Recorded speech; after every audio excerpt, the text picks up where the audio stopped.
जाइत रही आंगनबाड़ी गे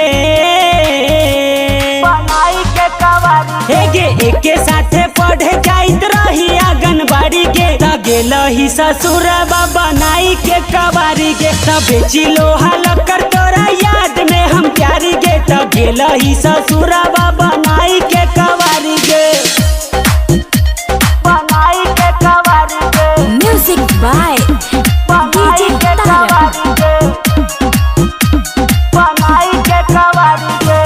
काहे तू भूल गईलू हमारा के जान गे देखे ना भइल कैसन हमर हाल गे हमर हाल गे हमर हे हाल गे गे काहे तू भूल गईलू हमारा के जान गे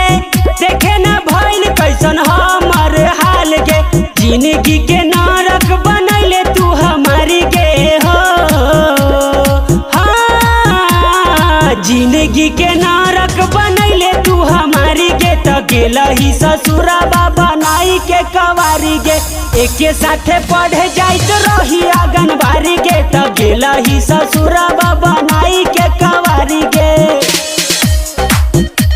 बनाई के कवारी गे म्यूजिक बाय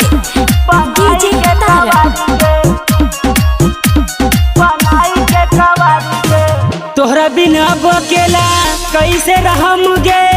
दर्द जुदाई के हम कैसे सहम गे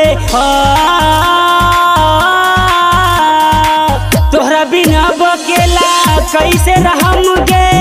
दर्द जुदाई के हम कैसे सहम गे परवाना प्रकाश बबी भइले लाचारी गे